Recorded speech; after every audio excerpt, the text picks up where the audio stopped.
I promised a few people a tour of the outside and possibly the inside later.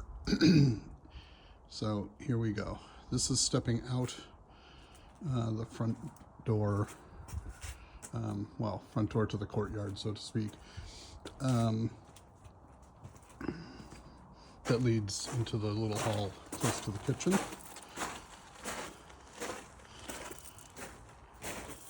Christmas tree behind the doors in the long room.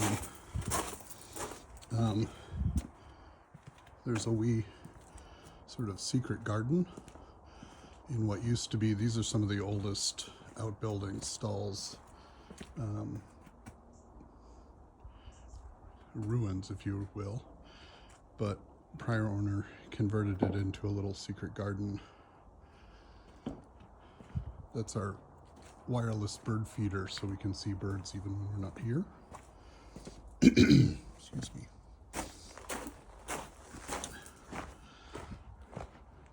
So there's the barn, and then a number of outbuildings that, and our arch leads down the drive.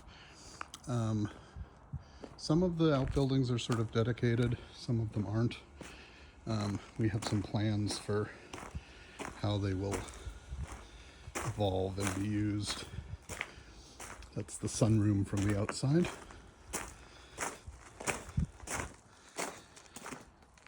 The backyard and the gardens. We're going to be planting, we're going to be espalieing a number of different fruit trees and planting some high bush blueberries, etc. There's some old established apples, ancient apples frankly, and we have a polyhoop greenhouse.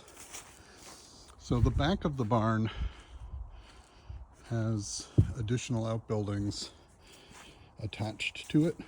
And this is sort of the rear courtyard. It goes into the back paddock. That is all of the cherry, laurel, and ash we had removed, which I am in the process of. This is next winter's wood, and then I'm beginning to stack the following winter's wood in the pulling this all up. This is actually all peat, remains of peat. So this stall has a little back entrance that leads out to this little enclosed paddock. So we'll see what happens, but I have a fondness for Jacob's sheep, and Suzanne, whether here or elsewhere, I know that Suzanne would like to get a jumper at some point.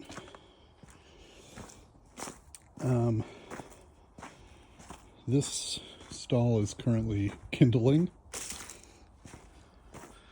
which I have to sort out. So this is going to be the terrace to my parents' place. They're going to be converting the last third of the barn to their apartment. This will eventually be their bedroom without an open door. This is an interesting double stall.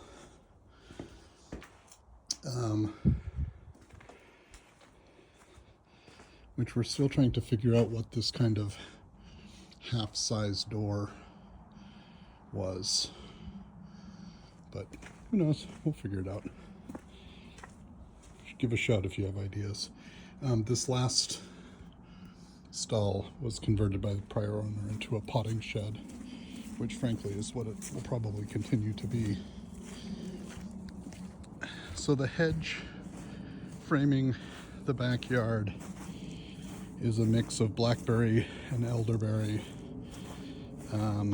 whitethorn, etc. Sort of what an arborist referred to as a classic Irish hedge. Tremendous amount of blackberries. I'm going to be freezing or jamming. This wall, we trimmed the ivy way back, We're toying with actually taking it completely off this wall. We'll see. We're going to be espaliering apples and pears along that whole wall. This, which is about a 20-foot high, 35-foot wide boxwood, because of course it is, also has this cool tunnel that leads to the secret door from the backyard to the front yard.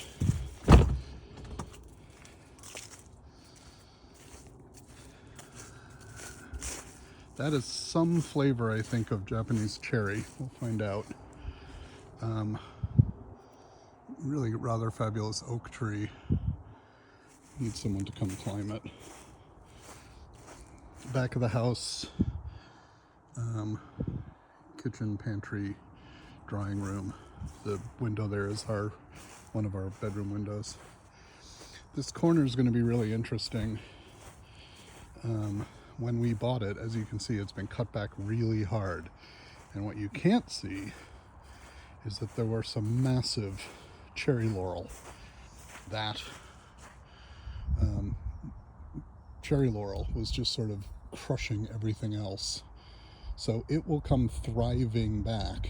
But in the meantime, at the arborist's suggestion, we had it cut back basically to the ground, which should let everything else kind of thrive and recover a bit. As you can see, for instance, the juniper was much the worse for wear for the cherry laurel.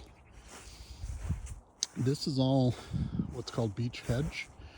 In Ireland, you're not allowed to cut wild hedge until after September 1st.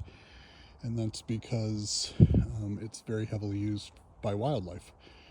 And we have learned that we can mess with the beech hedge whenever we want, because it is a, quote, garden hedge and isn't part of the prohibition.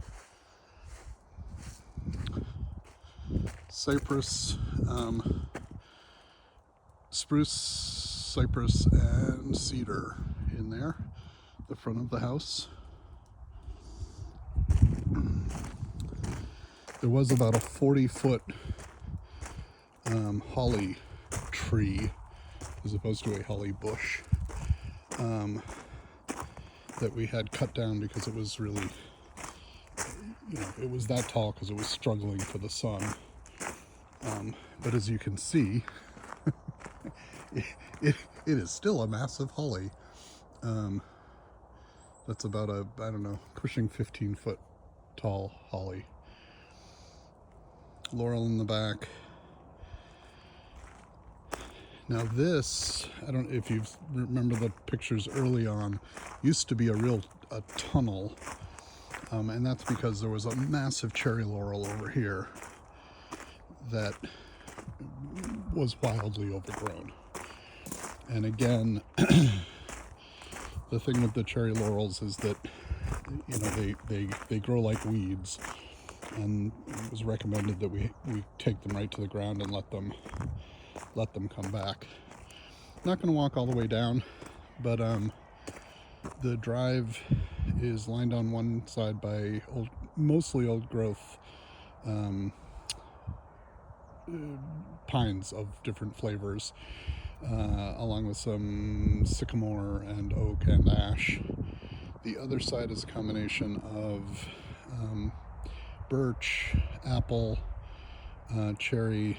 There was a massive chestnut that was unfortunately lost a bit ago, and we're going to put a new black chestnut in sometime in spring.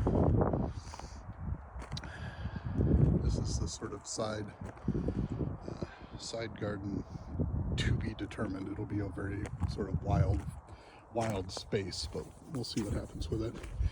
Now, this area was all overgrown with that absolutely massive cherry laurel. So removed that, removed a couple deads, or I think there was a sick ash. So we're going to sort of see what spring does in this area. There are some larch in here. We're going to be planting a few more larch. We have nesting, I think we have nesting kestrels, nesting horn owl, a number of other birds. Black and white thing that I'm blanking on right now. So, coming up back here, kerosene tank, mainly because this is the back side of the secret garden, which has additional very old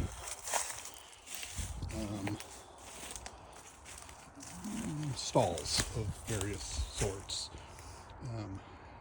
Remove that stump eventually. This one is interesting because it goes down about 4 or 5 feet and has pig skulls in the bottom of it, which is normal.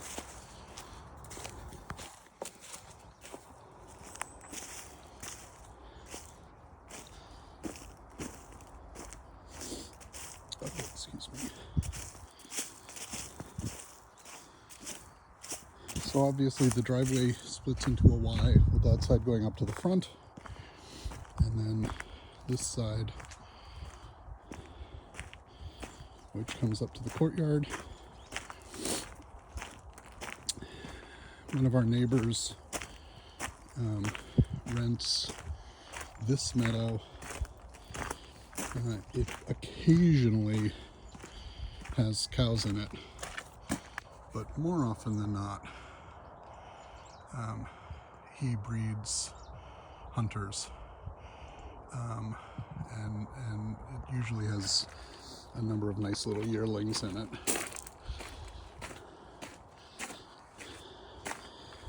There's a nice sty.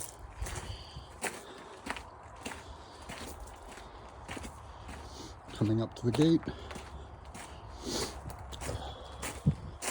there's a back little path that leads to the rear courtyard and actually goes straight and ends in a walled corner, which is currently our mulch pile. And now we're back at the start.